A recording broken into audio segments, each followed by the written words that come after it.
Well, let's have a quick chat about what we've seen in the Champions League tonight then. Liverpool beaten by Palace at the weekend, beaten by Galatasaray tonight. They were on their longest winless home run in Champions League, but they have beaten the Premier League champions tonight. Courtney, what are your thoughts? Did Liverpool do enough? No, they didn't, and they deserved to lose. I thought Galatasaray were excellent, both in and out of possession. And yes, don't get me wrong, there were, I wouldn't even say elements of riding their luck at times. There are elements of obviously in the last 10, 15 minutes where Liverpool were really pushing. But actually, when you look at the goalkeeper and saves to make for Galatasaray, slim to none. So I would say for Liverpool, it's not a crisis, but I will be concerned. You know, that's only their fifth loss in, 66 under Arne Slot. So it shows that it doesn't happen very often. But for me, we've got to put it into context. A lot of turnover in the summer. Yes, it's great when you bring players in for big money, but they have to settle. They have to settle to the Premier League, the way that Arne Slot wants to play.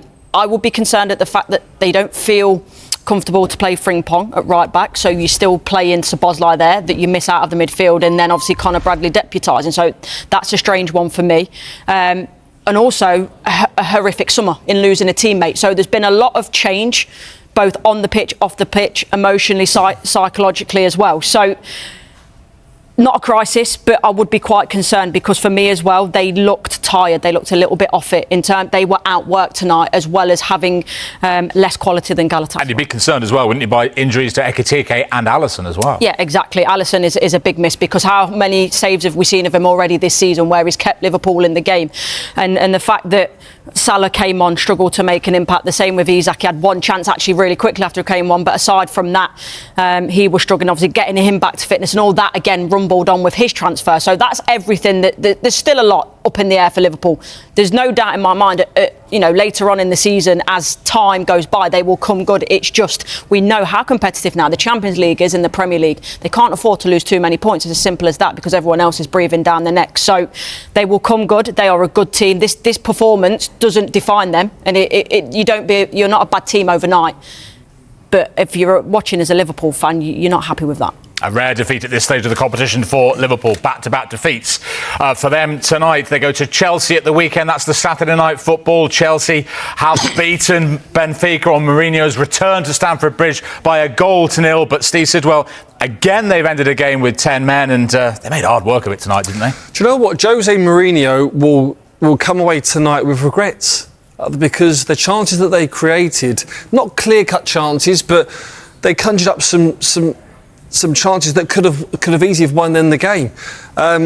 Tonight we see a side of Chelsea that we might have to see a lot this season, where they have to just bite the gum shield down and grind it out. And they've done that tonight. There was a bit of their own downfall at the later part of the game in terms of controlling it and seeing the game out. But tonight was purely down to the result was far more important than the performance, especially after the first performance and result in Munich. So, look, they got the job done. It wasn't pretty in terms of an attacking point of view, especially with the names of, you got Neto, Gittins, Pedro, Esteval, Enzo in terms of that as well. Not really creating a lot, but they got the job done, and very important before the Liverpool game on the weekend. But João Pedro was sent off, 2 yellow cards after coming on as a sub. Third game in 4 that Chelsea have ended with 10 players. We thought the yellows were a bit harsh, though, but he was sent off. Let's have a quick chat about Tottenham. Eventful game for them in Norway. It looked like they were heading to defeat to Bodo Glimt. They've got away with a point. Chris, how would you sum it up? Oh, they were second best all night. Thomas Frank will be absolutely delighted to get away with, as you say, that point, Jules, because Bodo Glimt, I thought they were outstanding all night. Helga, 2 lovely goals, 2 great finishes. The second one, great feat to get that yard in, a great strike. But you've got to give Tottenham some praise. You know that they stuck with it. They got back in it. Great header for Van de Ven. Great cross from Porro. Just begging to be on the attack into the back of the net, and it was game on. And then, right at the end, Richarlison, it was obviously an own goal from Gunnarsson, but Archie Gray running through gets a shot away. But Thomas Frank will be absolutely delighted to come back home a point because they were second best for large parts of that game. Yeah, given a real scare, weren't they, at 2-0 down in that game? Had the goal disallowed, Van de Ven for a shirt pull, but he was among the goal scorers, and that own goal from Gunnarsson in the 89th minute, earning Spurs a draw. So 4 points from their first 2 games on their return to the Champions League. Big wins tonight for the likes of Real Madrid, Atletico Madrid and Bayern Munich as well. Harry Kane scoring once again, 102 goals goals for Bayern in 105 games. Quite incredible, isn't it? Waiting for the inevitable has been a disaster. It has to end. It has to end quickly as well. Jamie, I know you agree with that. Yeah, I feel like a broken record, and Jamie's right. It really is a disaster. It's been a complete nightmare for Man United, and ever since he's come in, I've not seen any type of improvement. And you could argue last season it wasn't his team, and he come in and he didn't really want the job until this season. But I cannot believe how bad they've been and how stubborn he has been as a manager. Like, I get it. At Sporting, he done really well. He played a system. He had the players that worked. But you come into Man United, you come into the Premier League, it is a completely different ball game. And I just think he's out of his depth. He is out of his depth. It was too big of a step for him. It's too big of a job, and he's crumbled. And when I watch him, the formation, I just don't get it. He hasn't got it for that. The players, the midfield, he got no legs. You're trying to play Bruno in there, it don't work. But just the way he is as a manager as well is so emotional. He can't watch penalties. He sits in the dugout, he hides. He stands on the side of the pitch, and I'm not convinced that he really knows what he's doing. It's been such a poor appointment for Man United. And the quicker they get rid of him, the quicker they're going to get better. Because I don't actually believe that Man United are that bad. I think they've got some good players. But the formation they're playing does not suit any of the players that want to play in that formation. Our poll today on the Sky Sports News X page is, should Amorim get more time at Manchester United? And 67% are saying no, he shouldn't get more time, with 33% saying yes, he does need more time, as you can see there. But last night, Duncan Ferguson, it was only joking when he said that anyone saying yes to that question is probably a Liverpool fan. Yeah, that's what I was going to say. That was obviously a joke, but are you... There's more saying no than we did this poll last week, but they've just beaten Chelsea this time. They've just lost against Brentford. Yeah. But we've done polls like this with other managers where the no percentage has been much higher than that. So Amorim does have some backing. Well, he's got a third. Yeah, but look, I think there's Man United fans out there who are sick and tired of seeing the change of managers, and it's just a rotation of the same old thing. Players come in and they're not good. Is this excuses for the manager though? There's always an excuse. Yes, he didn't want the job immediately. He wanted to take to the summer. It's the people above him who are the problem. Yeah. The recruitment's been poor. We don't know how much part of that he's had. Are they excuses or genuine reasons? I think there's genuine reasons in certain things, like player recruitment, the players there, the mentality at Manchester United. I don't think it's just Ruben Amorim's problem. I think there is a culture at Man United which has rotted that football club from the inside, and they cannot get rid of it. No matter who they bring in, they are struggling. What if it's someone who's been in it when the culture's been good? Like... I said Carrick before. The people who've been there, all right? People who've been there who understand how the culture was, they'll understand how the culture no, but you can't keep living even if it's not as manager. No, I know. In some way, can you get them in there? Oh, 100%. Michael Carrick, Kieran McKenna, he come through. Roy Keane. I mean, I'm amazed that no one has phoned Roy Keane and said, can you come in at Man United and be part of what we're doing here? Because he is...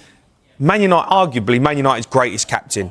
He is a leader. He's unbelievable. When you watch him, he's ferocious. You listen to him when he walks into a dressing room. You're gonna listen. He's gonna lead by example. He's not gonna allow poor standards. I cannot believe that Manchester United have not phoned Roy Keane and said, maybe he can't be the manager, right? Maybe because he's maybe too hot-headed. I don't know, but they want someone in with maybe a bit more tactical now, so whatever. How Roy Keane isn't in at that football club, in that dressing room, in there every day, in the training ground, telling them this is the standard, this is what's Man United, this is what we've built, this is how we do it. I cannot believe they've not done something like that. You're getting all these weak managers, all these weak mentality people in there, and I look at it and go, Man United, this is Manchester United. You're getting beat by Brentford at the weekend, 3-1, and it's not even a surprise. I cannot believe how far they've fallen. I cannot believe how bad the standards have got. And people just accepting it, just accepting being bang average. It's Manchester United, the biggest club in the world, alongside Real Madrid, and they're terrible. Beyond terrible. Every time I watch them, I'm like, this can't continue. This cannot continue. What is going on? How is this allowed to happen? For me, they should be getting him. Roy, I'm sorry, I know he works for Sky and he's brilliant and I love him, but he needs to be at Man United. He needs to be in that dressing room saying this is the standard of this football club, and if you ain't going to be part of this standard, you're gone out the door. This is the mentality we're having from day one when I come in here. Ruben Amorim's come in and he's binned off Rashford, he's binned off Garnacho. I'm trying to change the culture. He can't even watch penalties. Don't tell me he can change the culture of a football club. He can't even watch them take penalties against Grimsby. He's not the guy. Roy Keane's last few jobs have been as an assistant manager. When you say he couldn't be manager, he could come in that role, of course. Every word Mikel Arteta said about Arsenal's victory over Newcastle, Gabriel's handball, Arsenal's goal, and that late penalty decision. Mikel Arteta faced the media after Arsenal's hard-fought win over Newcastle United in the Premier League. It took 2 late goals, from Mikel Merino and Gabriel Magalhaes, to seal the victory, ending a tough run of results at St James Park and bringing the Gunners within 2 points of Liverpool. After a frustrating penalty decision was overturned and a goal from Nick Woltemade was confirmed, it seemed like time was running out. But Arsenal dug deep and delivered a dramatic, yet well-deserved win when it mattered most. Arteta was full of pride and emotion after the final whistle, praising his players' mentality and resilience. How does it feel to finally get the result you deserved, especially after recent games where you dominated but didn't come away with the win? It's an unbelievable feeling. This is what football is all about. When a team gets what it truly deserves at the end, there's no better reward. We've been on the wrong side of these moments too many times. Today, we earned every bit of that result. When VAR was checking Gabriel's moment in the box near the end, what was going through your mind? Well, I saw it live and it looked pretty clear and quick to me, so I didn't think they'd overturn anything. But with what happened in the first half with the penalty decision, I honestly wasn't sure. Regardless, I'm extremely proud of the team, how we played, how we competed, how we responded to really tough moments and still found a way to win. With so many highs and lows in a match like that, how do you even begin to analyze what really happened out there? You have to accept that this is the type of game you have to play in this league. Some things are unpredictable, lineups, formations, but others are crystal clear. You need to fight, stay composed, and take your chances. From start to finish, we did exactly that. And beyond that, we added quality, real quality, throughout the pitch. Mentally, what did a performance like that mean for your players after everything they've faced this season? We talked about needing to learn from the past if we want to reach the next level. We've had tough moments here before, and today was another chance to show what we've learned. This was a big game, in a crucial week for the Premier League. After the adversity we faced earlier this season, we showed exactly who we are and who we want to be. What was your take on the Gioca's penalty decision?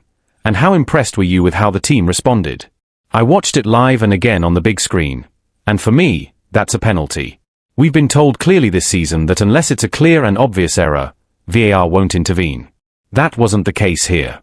But again, the key is how we reacted. The team stayed calm, composed, and emotionally in control. That's something we've learned from past experiences. With Liverpool dropping points yesterday, did that add pressure, or motivation, for today's result? Of course, there are key moments in a season where the opportunity is right there. Yesterday was one of those. And we had to come here, to one of the hardest places to play, and get the job done. That shows what this team is made of. Your substitutes made a massive impact again. That seems to be a recurring theme lately. How important is that? Massive. We knew we'd need fresh legs and different solutions as the game went on. Every player who came on today contributed in a big way. Martin came in and was a threat from the first minute. Saliba stepped in at half-time and was outstanding.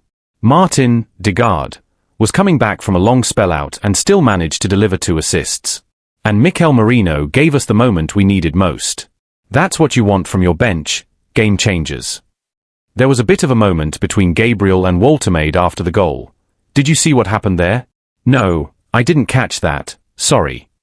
Finally, do you feel like this result helped silence some of the criticism you and your team faced last week? I don't know about silencing critics, but what I do know is we faced Manchester City and Newcastle, 2 of the toughest teams in the league, and I believe we were exceptional in both games. That's my opinion, and I think it's pretty clear. Aftermath and implications of Arsenal's victory over Newcastle. The final whistle brought a mix of relief and celebration for Arsenal. Players embraced with visible emotion, fully aware of how significant this result could be, not just in terms of points, but in terms of belief. For Newcastle, however, the mood was very different. What had looked like a match under control ended in disappointment, frustration, and questions, tightening the title race. With Liverpool failing to secure all 3 points earlier in the weekend, Arsenal's late win pulled them within 2 points of the top of the table. It was a massive result in a weekend that could have widened the gap. Instead, it reopened the title race and reminded everyone that Arsenal remain firmly in the fight. This win also boosts Arsenal's confidence heading into the crucial next stretch of fixtures. In a season where momentum is everything, pulling off a comeback like this, away from home, in a high-pressure situation, sends a message to their rivals: they are not going anywhere. Newcastle's struggles continue. On the other side, Newcastle are left to reflect on yet another match where they couldn't hold on to a lead. Their performance, though solid in spells, was ultimately not enough. Defensive lapses in the final moments, combined with missed chances earlier, proved costly.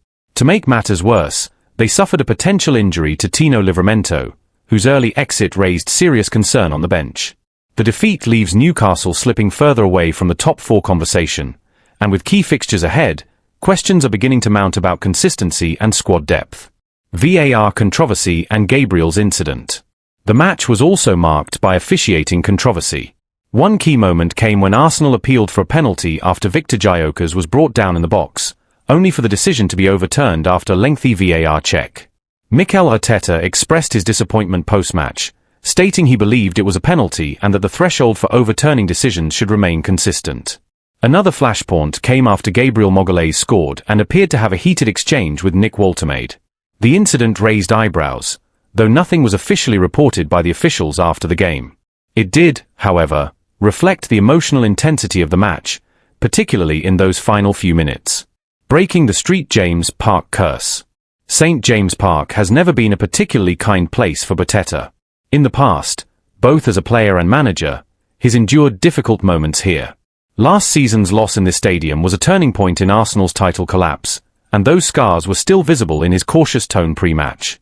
This time, however, his team showed character, maturity, and control. To come from behind and win in such a difficult environment marks a milestone for this group. It's not just another 3 points, it's a psychological breakthrough. The importance of squad depth. One of the most defining aspects of the match was the impact of Arsenal's bench. Substitutes made the difference. Martin Degaard, returning from injury, brought calm and vision. William Saliba, introduced at half-time, stabilized the defense. And Mikel Merino provided a presence in the box that eventually resulted in the equalizer. Arteta praised his players not just for their talent but for their attitude. The substitutes were fully focused and ready to change the game, and they did. In a long campaign where every point matters, having a reliable and impactful bench could be the difference between second place and the title. A shift in momentum. This win could mark a turning point. Not only has it allowed Arsenal to close the gap at the top, but it also helped bury some of the ghosts of past collapses. Arteta's team is proving that it can handle pressure, respond to setbacks, and remain composed under fire. For Newcastle, the road ahead looks more uncertain. Injuries, tactical inconsistencies, and emotional responses to key moments are beginning to weigh heavily. How they respond in the next few weeks will determine whether they can stay competitive or slip further off the pace.